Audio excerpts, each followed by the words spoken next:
Bonjour à toutes et à tous et bienvenue dans cette toute nouvelle vidéo, c'est PH14 et on va voir ensemble l'équipe que je veux faire pour les matchs Diable Rouge contre l'Autriche et la Suède.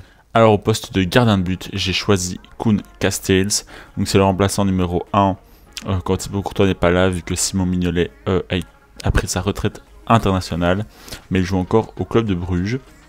Moi j'ai le choix entre Kaminski, Sels et Bodard en plus. Bodard n'a pas le niveau pour ce genre de match. Sels, lui, pourrait jouer et Kaminski, lui, est encore un peu trop juste, même si il évolue en première ligue à Luton Town. Donc pour moi, Castille sans se poser de questions. À gauche, j'ai choisi Arthur Théat, qui est un excellent défenseur gauche et qui joue très bien à Rennes, où quand il joue sur la défense gauche, a un apport offensif assez intéressant. Après, dans l'axe, je mets Vertonghen et Zeno de Bast, qui est une charnière qui se connaît bien. Et voir si Zeno de Bast arrive à rentrer directement dans sa rencontre, ou si Woodphase serait préférable. Et sur le côté droit, Timothy Castagne. Donc ça change pas d'habitude, à part Zeno de Bast. C'est la défense habituelle. Après, on sait qu'au milieu de terrain, Leandro Trossard ne sera pas présent. Et Leandro Trossard, lui, a un rôle de milieu offensif avec la Belgique en l'absence de Kevin De Bruyne, puisqu'il a été remplacé par Arthur Vermeeren dans la sélection nationale. Donc, cette fois-ci, on aura beaucoup de choix au milieu de terrain. On a Amadou Onana, Aurel Mangala, Youri Tielemans, Mandala Keita ou encore Arthur Vermeeren. Moi, personnellement, je ferais bien une charnière Mangala-Onana qui avait bien marché et un Arthur Vermeeren avec au milieu de terrain. Comme ça, Arthur a deux milieux très forts et très physiques à côté de lui qui peuvent l'aider à récupérer les ballons. Même si Arthur Vermeeren est un excellent joueur et je pense qu'il va très vite se mettre dans son match. Donc pour moi, ça, ce sera pas un problème. Donc pour moi, c'est le meilleur milieu à 3 qu'on peut faire. Et en attaque, je pense que c'est assez classique. On a beaucoup de choix. En attaque, on a Lukaku, Luke Bacchio, Carrasco, Bakayoko, Doku. Donc ça, c'est assez intéressant. On a aussi un Luis Openda. Bon, Lukaku en pointe, je pense qu'il n'y a pas trop de questions à se poser. C'est le capitaine en l'absence de Thibaut Courtois et Kevin De Bruyne. Il est très bon avec le Diable Rouge. Il marque beaucoup. C'est le meilleur buteur des qualifications Euro pour le moment. Donc pour moi, il faut le laisser en pointe. Après, sur le côté droit, c'est difficile entre Bakayoko et Luke Bacchio parce que les deux ont un profil assez intéressant. Les deux sont en forme avec leur club. Luke Bacchio qui a déjà marqué 2 buts avec le FC Séville et 2 très jolis buts. Donc on pourrait le mettre sur le côté droit. Après, Bakayoko est aussi très bon avec le PSV et il a marqué un but ce week-end. Donc assez compliqué de faire le choix. Mais je mettrai quand même Johan Bakayoko parce qu'il a été très intéressant dans ce match avec la Belgique.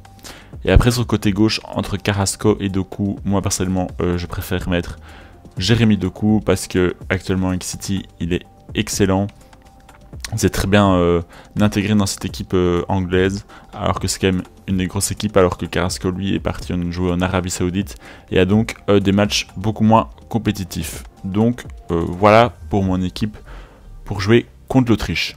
Donc maintenant, si on vient gagner en Autriche, on va avoir une très bonne chance d'être premier du groupe avec 3 points d'avance sur les Autrichiens, puisque nous sommes actuellement à égalité avec eux, puisqu'ils ont gagné tous leurs matchs, sauf contre nous où ils ont fait égalité, et c'est la même chose pour nous.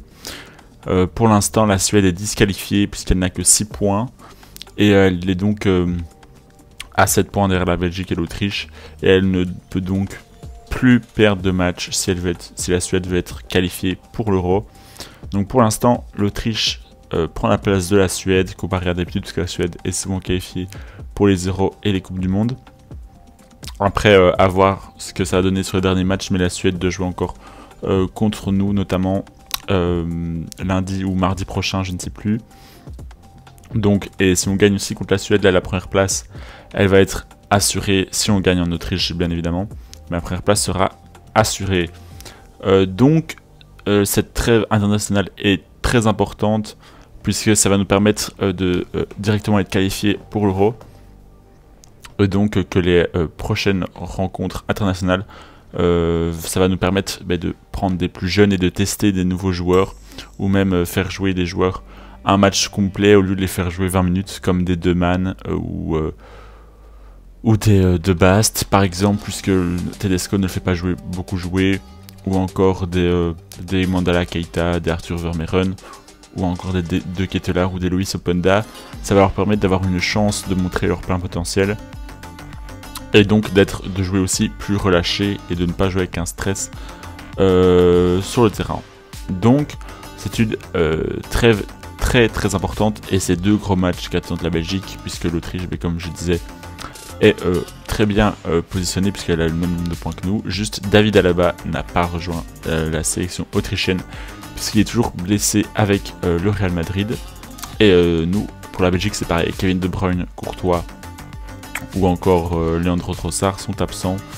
Et encore pour un petit temps, Kevin De Bruyne était beaucoup Courtois. Leandro Trossard devrait être là aux prochaines rencontres internationales. Mais on peut aussi se poser des questions de pourquoi est-ce qu'un Maxime De Cuyper n'a pas été sélectionné, qui pour moi est très bon en ce début de saison avec le club de Bruges, et il est dans la continuité de sa saison avec Westerlo où il a été très bon aussi l'année passée. Donc pour moi ça aurait pu être intéressant de le prendre sur ce côté gauche, en sachant que derrière Théâtre c'est Olivier Demann. Olivier Demann, certes il joue en Bundesliga, mais c'est sa première saison aussi haut niveau. L'année passée il était très bon, mais dans un championnat en Jupiler Pro League. Avec le Cercle de Bruges, où là je trouve que moi le travail de Maxime De Cuyper offensivement est très intéressant. Il pourrait vraiment donner un apport incroyable avec la Belgique, et déjà à l'Euro U21 ça avait été un excellent joueur pour les Diablotins. Donc pour moi il y a totalement sa place dans cette équipe, ou encore des Michel-Ange Balikwisha qui n'a pas été sélectionné, qui est très bon aussi.